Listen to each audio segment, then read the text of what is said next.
Te damos gracias, Señor, por tu pueblo, tu iglesia, que se reúne aquí, Padre, con hambre y sed de escuchar tu palabra. Padre, tu iglesia no necesita escucharme a mí, necesita escucharte a ti, Señor. Por lo que yo te pido, Padre, que seas tú utilizándome en esta mañana como instrumento tuyo, pero que sea tu palabra, confrontando y hablando la vida de cada una de las personas que estamos aquí, Señor. Te doy gracias, Padre, porque vivimos en un país donde aún hay libertad de culto y podemos predicar tu palabra libremente, Señor. Que podamos aprovechar esta gracia, mi Dios, que tú nos has permitido tener. Habla nuestras vidas, Padre. Te pido que abras los corazones y quite las vendas de aquellas personas que aún no te han conocido en esta mañana, de manera que hoy puedan tener un encuentro genuino contigo y con tu Hijo Jesús. Te lo pido en el nombre de tu Hijo Jesús. Amén y amén. Hermanos, que el Señor le bendiga. Yo siento que tenía mucho tiempo sin pararme, por lo menos a predicarle a la iglesia. Pero el Señor tiene propósito con todo y los pastores me dieron un chance a lo que estábamos trabajando con el campamento, que para la gloria de Dios nos fue muy, muy, muy bien. Y si no quieren creerme a mí, porque soy líder de jóvenes, le pueden preguntar a Víctor y a Olga, que bajaron de esa cima transformados, me dicen Víctor, para la gloria de Dios. Hermanos, para no dar muchas vueltas, les voy a pedir que me acompañen, por favor, al Salmo 42. Y estaremos analizando ese texto por completo. Salmo 42, del 1 al 11. Normalmente utilizo la versión Biblia de las Américas, pero hoy vamos a estar leyendo de la Reina Valera.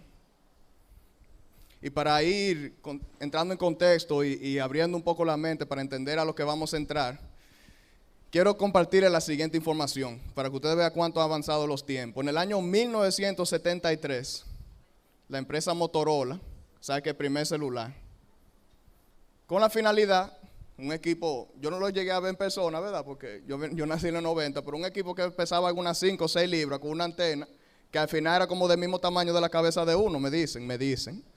Pero esto con la finalidad realmente de poder facilitar la comunicación instantánea, ¿verdad? Antes de eso eran cartas, antes de eso eran beeper que se utilizaban.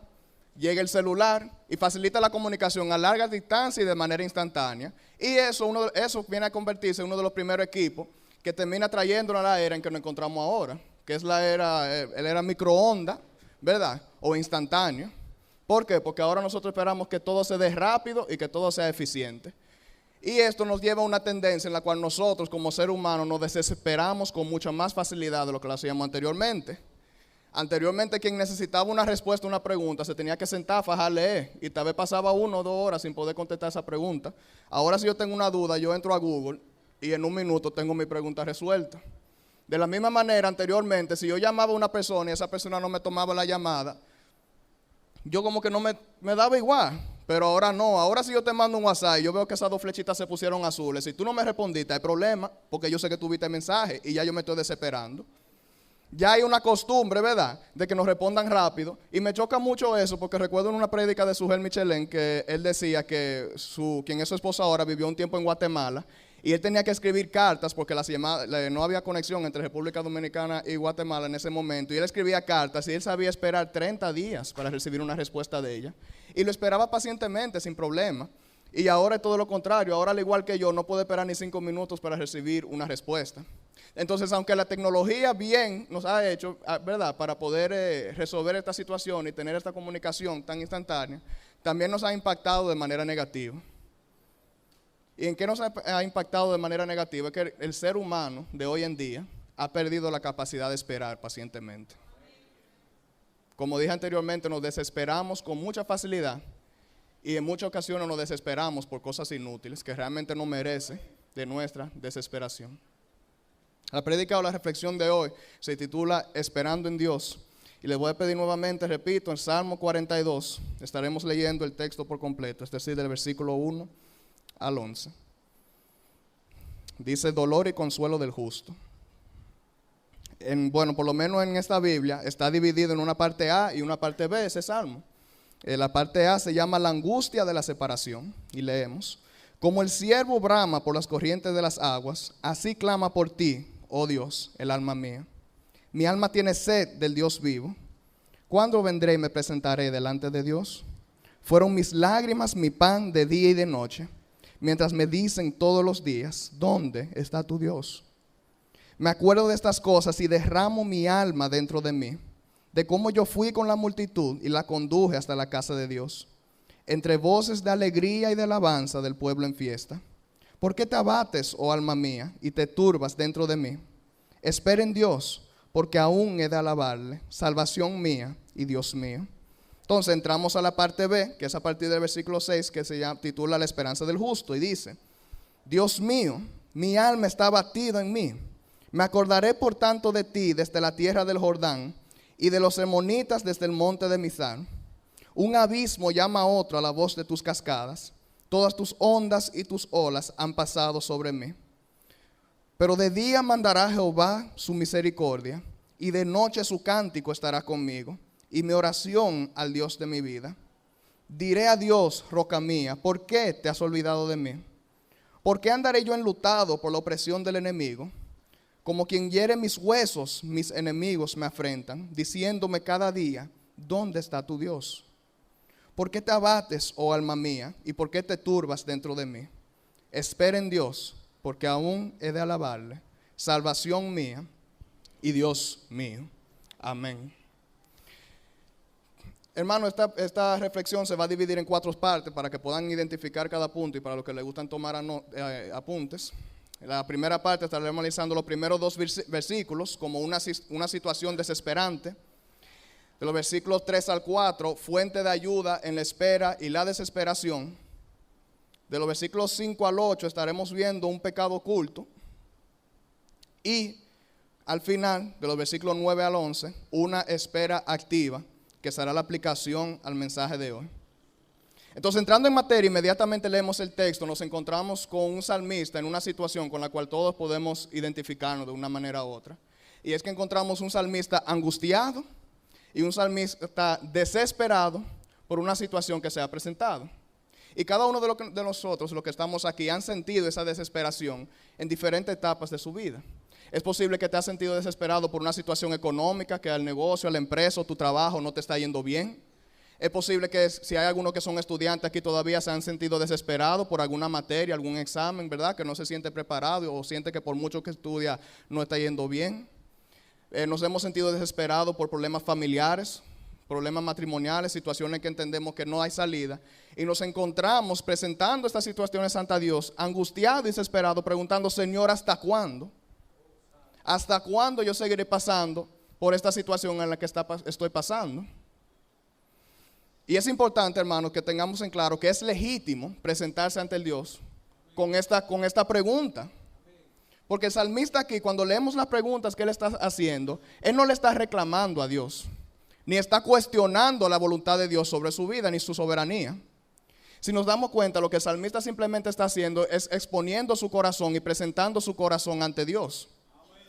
Presentando su angustia ante Dios, entendiendo que al presentar su angustia ante Dios no es para que Dios se entere, porque Dios sabe por lo que le está pasando, sino es una muestra de dependencia que el salmista tiene de Dios y de la necesidad que él tiene de Dios para resolver esta situación. Yo he escuchado personas que dicen como que le tienen miedo, como hacerle preguntas a Dios. Yo le digo, pero ¿por qué tú le tienes miedo si el único que te puede responder es Dios? O sea, ¿dónde más vas a buscar respuestas si no es en Dios?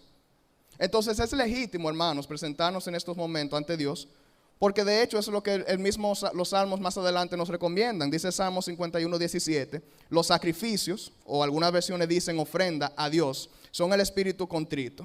Al corazón contrito y humillado, oh Dios, no desprecias.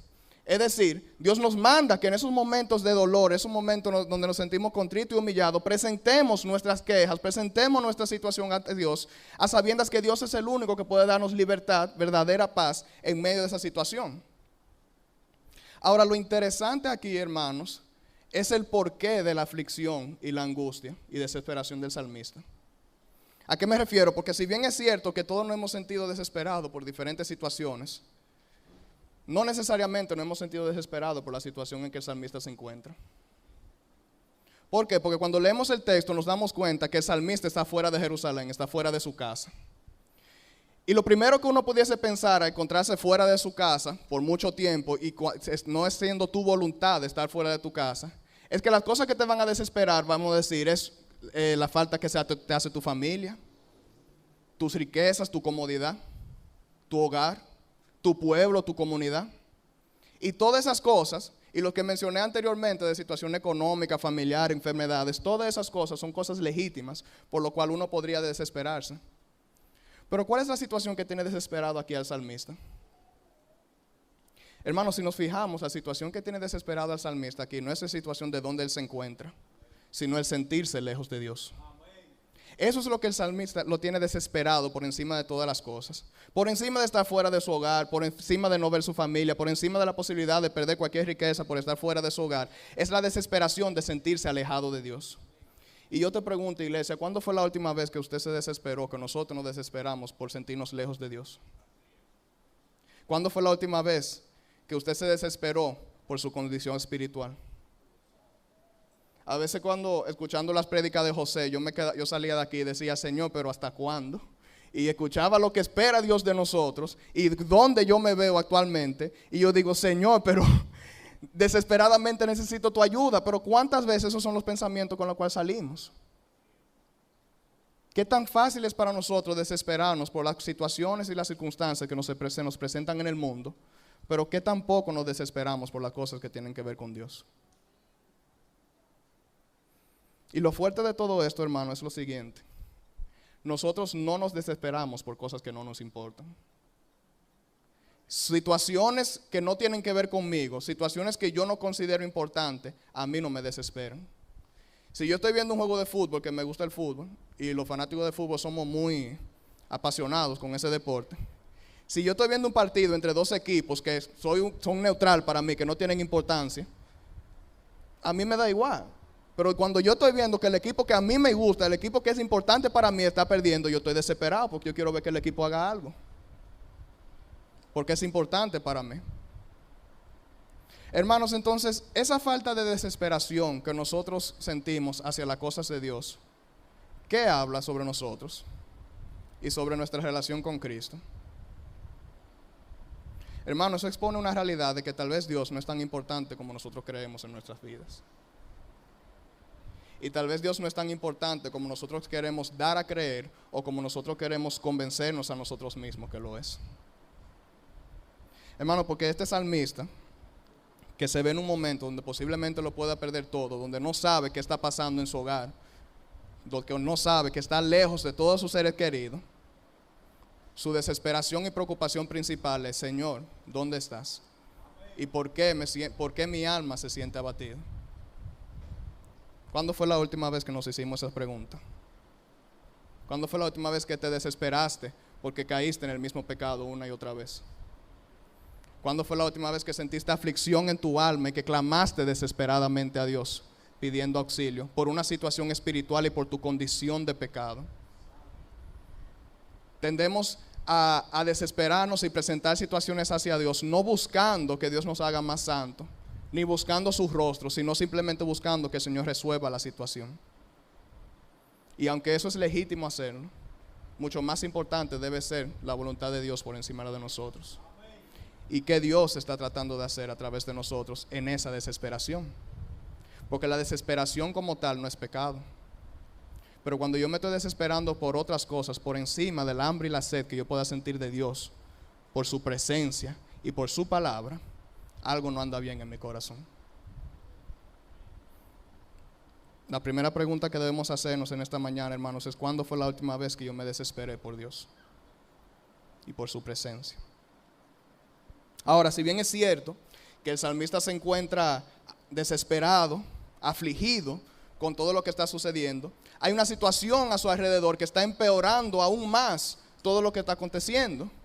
Porque si yo simplemente estoy desesperado, pero yo estoy solo en mi desesperación en ese momento y no andan gente hablando ahí alrededor, como que la cosa se vuelve más manejable, pero ¿qué está sucediendo aquí? Por encima de la aflicción, por encima de las circunstancias que lo están afectando, vemos que 2 veces el salmista tiene personas a su alrededor, o las mismas circunstancias a su alrededor, lo lleva a preguntarse en el versículo 3, ¿dónde está tu Dios?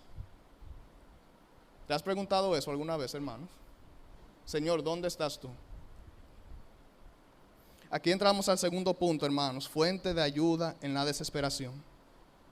Y es porque cuando yo vi estas preguntas, que aparentemente para el salmista es muy importante porque lo menciona dos veces. Lo menciona primero en el versículo 3 y vuelve y dice que escucha nuevamente a sus enemigos en el versículo 10, preguntándole y llevándole a pensar lo mismo.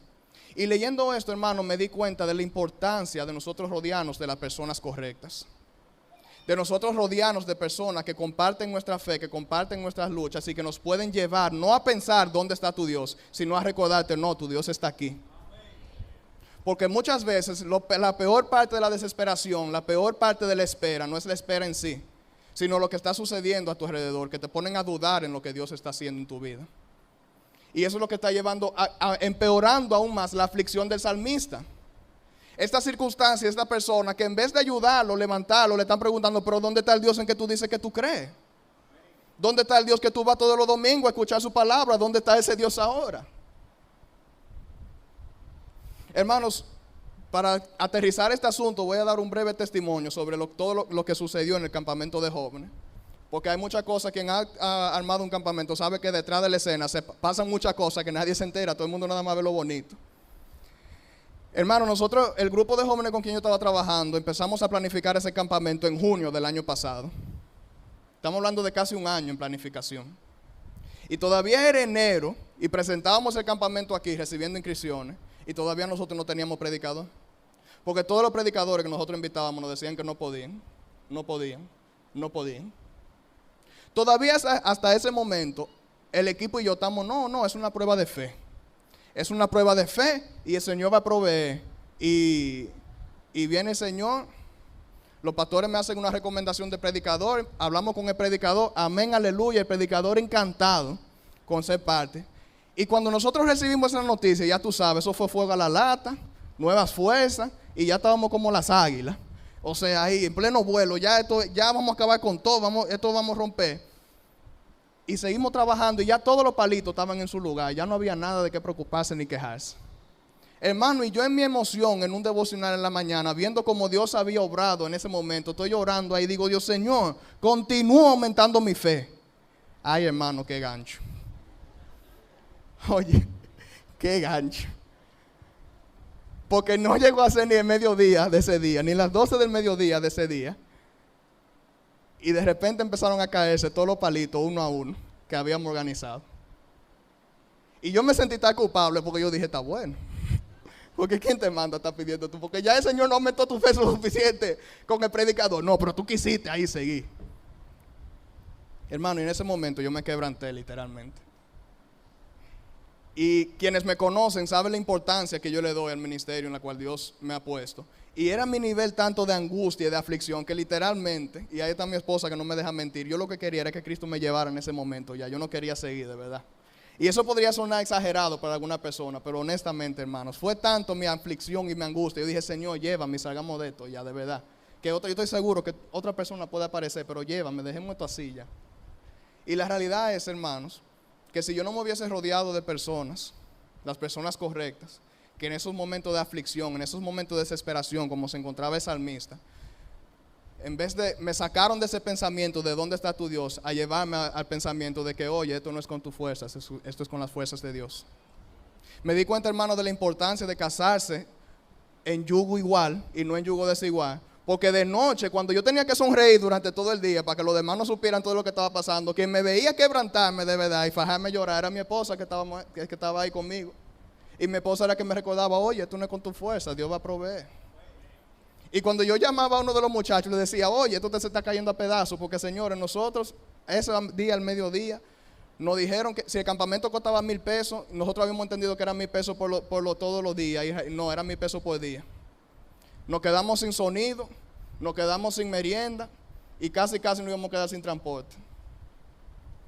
Hermano, y Dios obró de tal manera en ese campamento que hubo sonido y hasta sobró la comida.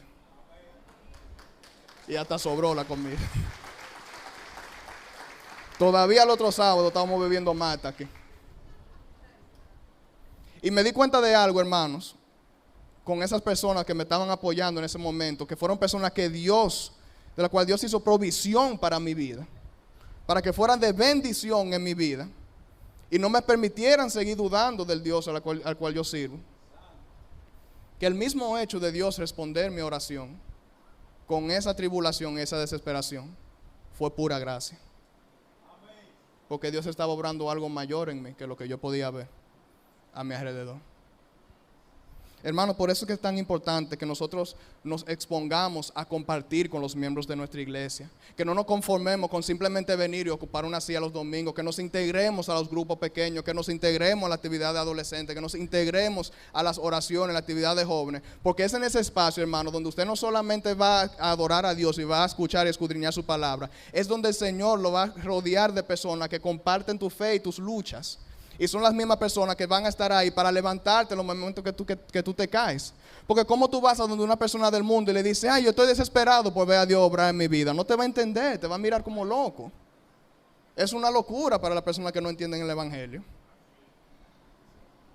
Esos momentos de desesperación, cuando buscamos consejos en personas de fuera de nuestra fe, nos llevan simplemente a dudar aún más.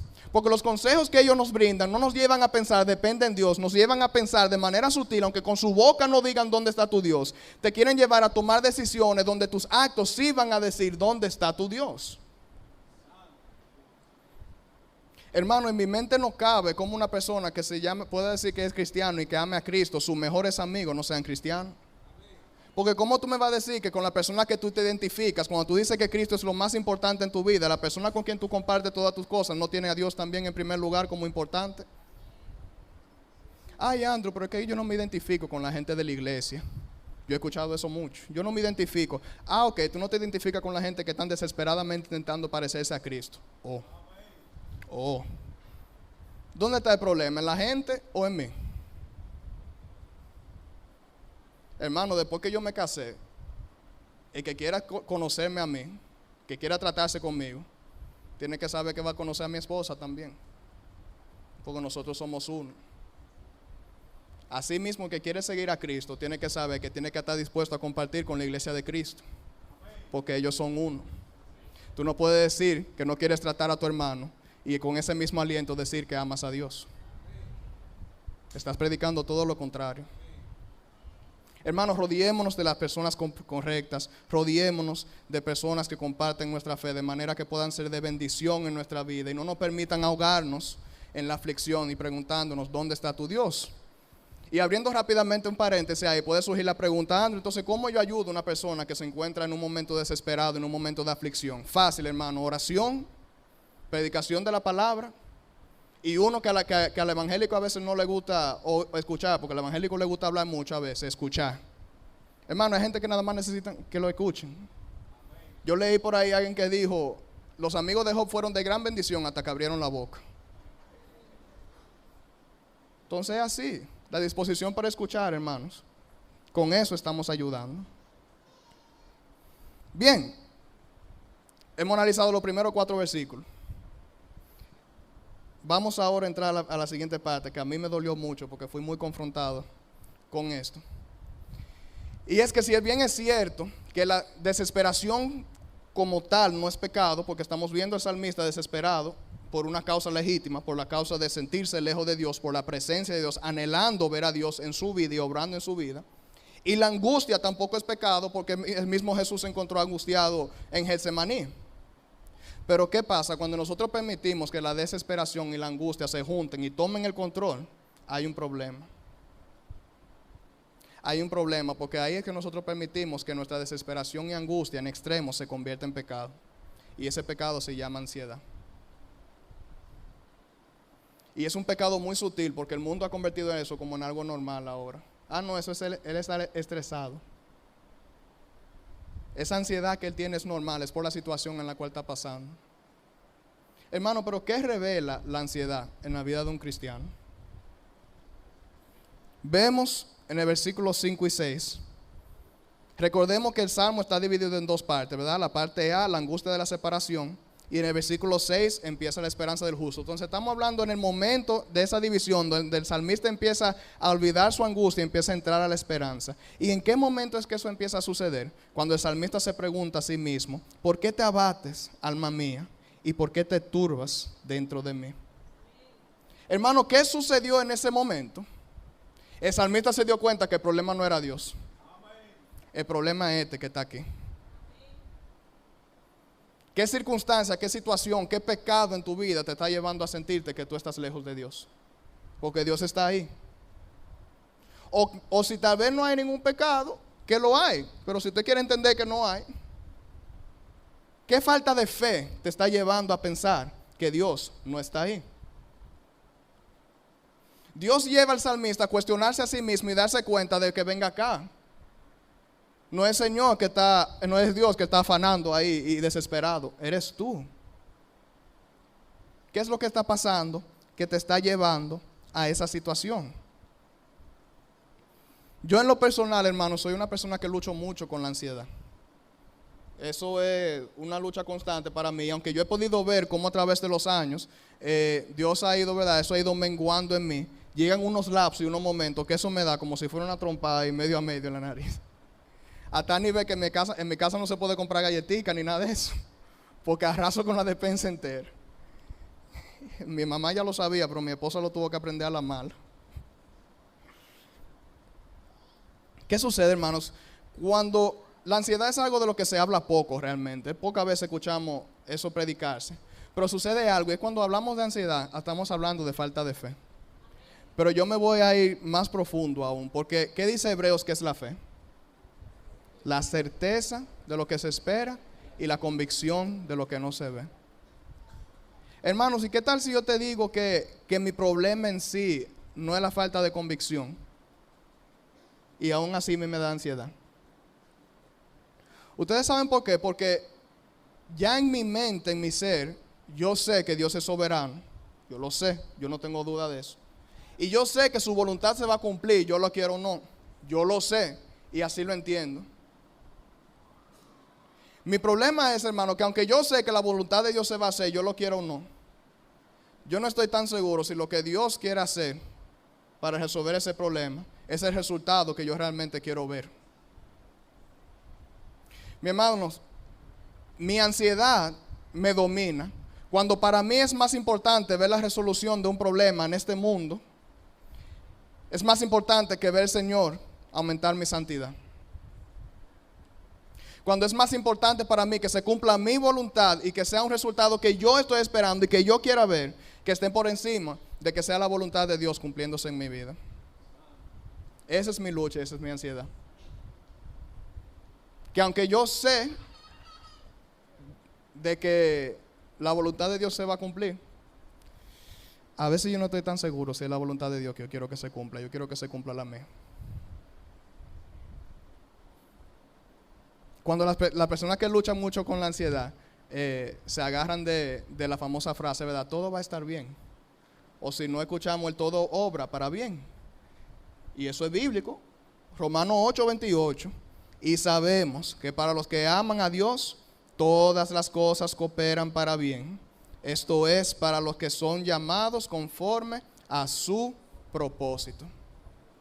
Hermanos, cuando el cristiano dice todo obra para bien, y cuando el cristiano entiende que todo obra para bien, debe entender que el todo obra para bien no es lo que él quiere, es lo que Dios quiere. Debe entender que no es lo mismo ser optimista que tener fe. Porque todo obra para bien, del punto de vista del optimismo, es que las cosas van a salir como tú quieres y que estés tranquilo, que todo va a salir bien. Pero desde el punto de vista de la fe, es que, oye, tal vez las cosas no van a salir como tú quieres, pero Dios sí tiene un propósito mayor con lo que está trabajando. ¿Y cuál es el propósito mayor que tiene Dios con cada uno de nosotros? Y que José tiene casi un año predicando desde este púlpito. Hacernos santos. Ese es el propósito de Dios. Ese es el propósito de Dios con esta desesperación que está sintiendo el salmista en este momento. Llevarlo, número uno, a darse cuenta de la dependencia que él tiene de Dios, del hambre y sed que tiene de Dios y la necesidad que él tiene de Dios para resolver esta situación. Porque la realidad, hermanos, es que cuando se tratan de temas espirituales y de todo, por mucho que nosotros queramos, nosotros no estamos en control. Esa es mi ansiedad. A mí me gusta sentirme en control de todas las situaciones que me rodeen. Pero yo tengo que entender que yo no puedo estar en control. Y que a la larga es mejor para mí que yo no estoy en control. Porque aunque las cosas que yo he mencionado anteriormente que puedan llevarnos a la desesperación son legítimas, no se puede comparar con el propósito mayor que tiene el Señor de hacerme santo de manera que yo lo pueda ver claramente a Él. Cuando yo comparo esa situación con cualquier otra cosa que pueda presentarme en esta vida, aunque sea difícil, no tiene comparación y no tiene precio.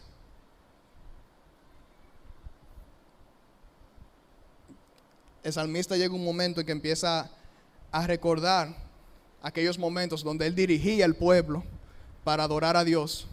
Y me imagino en ese momento él recordándose esas cosas, recordando otros momentos en la cual Dios lo exaltó, donde Dios lo liberó, donde Dios le dio victoria en batalla. Y eso es lo mismo que nosotros debemos hacer, hermanos, en nuestros momentos de desesperación.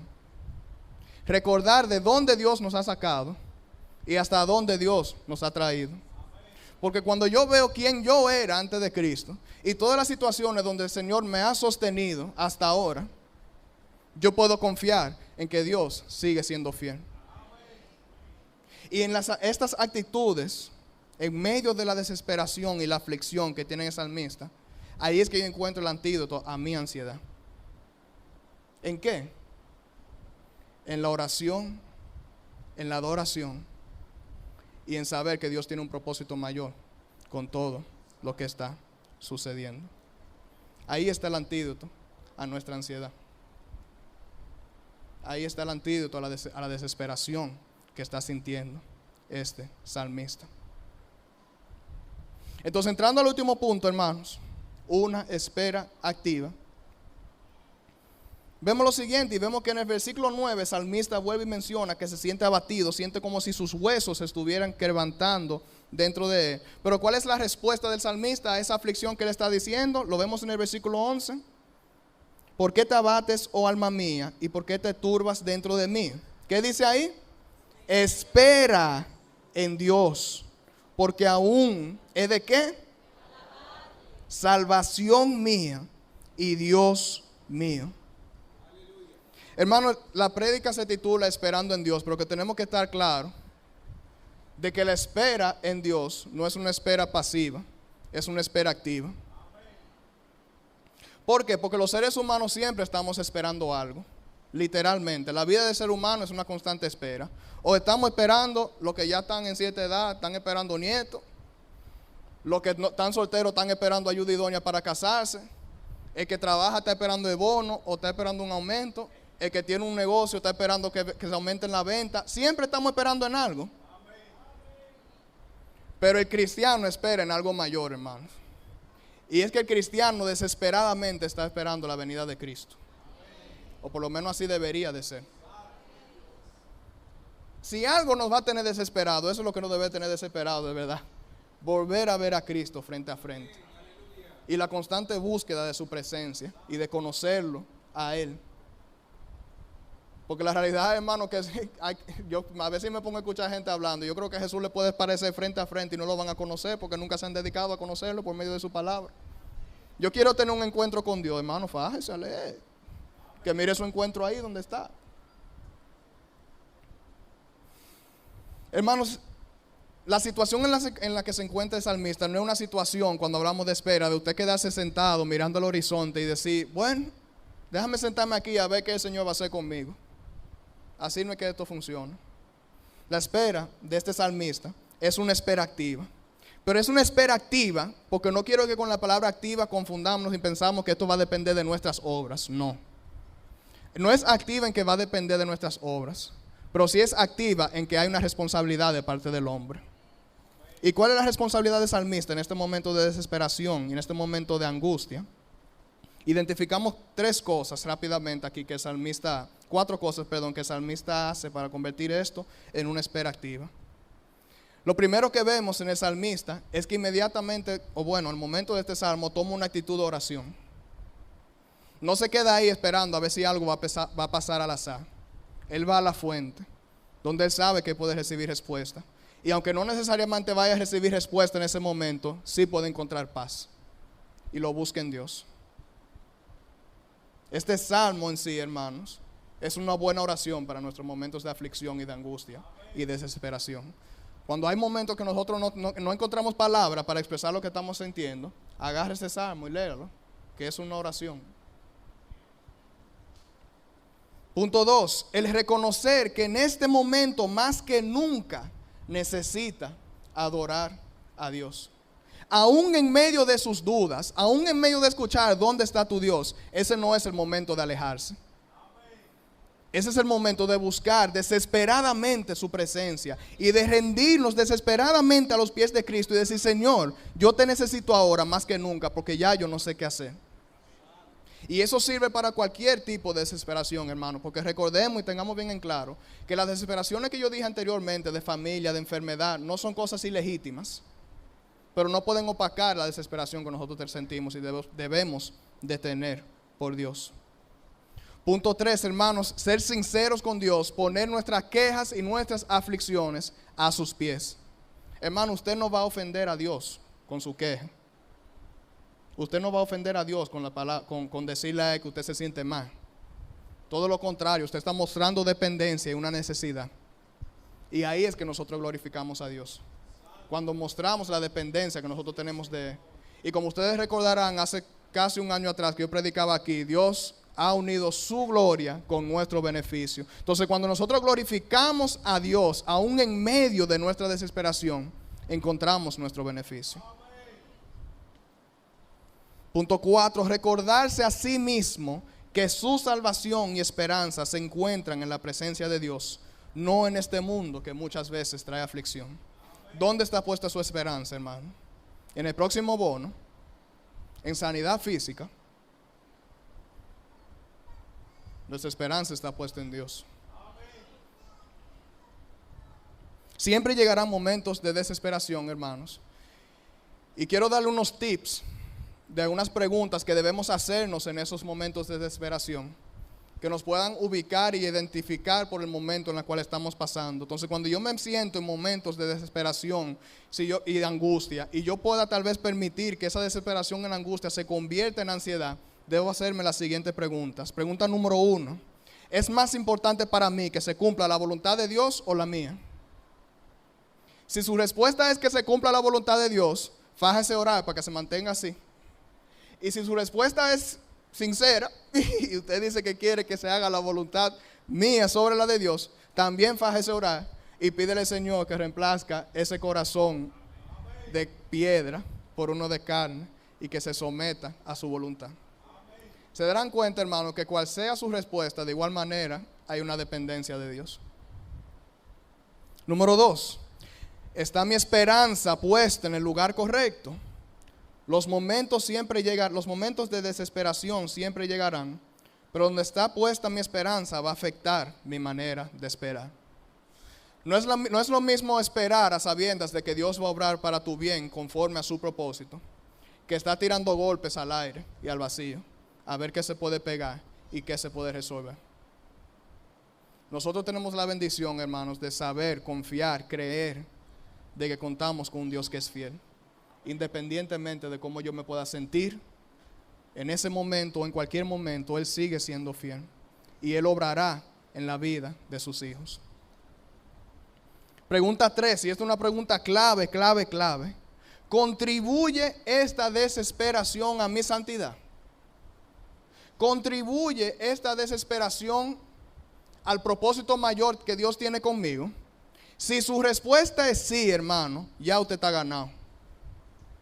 Ya usted está ganado, porque ¿qué significa eso? Que a Dios le importa más resolverte una situación de dinero aquí. No, a Dios lo que le importa es que tú estés con Él en el cielo, en el paraíso. Y si al Señor le importa tu santidad, usted está del otro lado ya. Usted está ganado.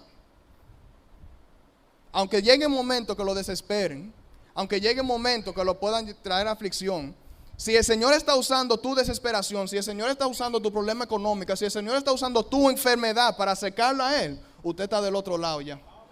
Todo lo demás es añadidura. ¿Cómo yo sé? Si mi desesperación me lleva a los pies de Cristo, es para mi santidad. Si mi desesperación, si mi situación me lleva a reconocer la necesidad constante que yo tengo de Dios en mi vida, es para mi santidad. y para ese propósito mayor que tiene Dios conmigo. Si mi situación y mi desesperación no me está llevando a los pies de Cristo, hay un problema aquí. El problema no es Dios. Hay un problema aquí. Y debemos cuestionarnos realmente dónde está puesta nuestra esperanza entonces. La realidad del asunto es la siguiente, hermanos. Estos momentos siempre llegarán. Es inevitable porque nos encontramos en un mundo de aflicción que muchas veces trae angustia y muchísimas veces van a traer situaciones desesperantes. Pero debemos entender y identificar estos momentos de desesperación y tratar de entender el propósito mayor que Dios tiene con todo esto. Identificar estos momentos de manera que nosotros podamos responder a estos momentos como respondió el salmista, en oración, en adoración y buscando ayuda en los lugares correctos, con mis hermanos aquí en la iglesia, las personas que con sus virtudes y defectos, que somos imperfectos todos, pero estamos todos tratando de parecernos a Cristo. Y esa es nuestra lucha constante. Mi oración, hermanos, es para los que ya somos creyentes, que cuando lleguen estos momentos de desesperación, podamos esperar pacientemente en Jehová, adorarlo y, como bien dice los salmos, no olvidar ninguno de sus beneficios. Mi deseo para las personas que nos visitan en esta mañana, mi oración, es que en esta mañana Dios haya abierto sus ojos, que el Espíritu Santo haya hablado a tu vida a través de su palabra y que te haya llevado a darte cuenta que lo que su alma desesperadamente necesita, usted no lo va a encontrar ni lo va a ubicar asumiendo una silla en este culto. Es posible que ya usted tiene varias semanas visitándonos, es posible que hoy es la primera vez que te encontraste un ambiente agradable, pero la realidad es, mi hermano, que lo que usted desesperadamente necesita no es una silla en una iglesia, es Cristo. Y lo que usted ha estado tratando de llenar ese vacío de su corazón con las cosas de este mundo, desesperadamente tratando de sentirse completo, no lo va a encontrar en riquezas, no lo va a encontrar en pareja y no lo va a encontrar en paz con el mundo. Lo va a encontrar con Cristo. El llamado que hago en esta mañana, hermanos, es que junto con nosotros, la iglesia, su espera no sea por el próximo bono, su espera no sea por algo trivial, sino que ustedes junto con nosotros podamos esperar la venida de Cristo, que es lo que más nosotros anhelamos y que desesperadamente debemos buscar día a día.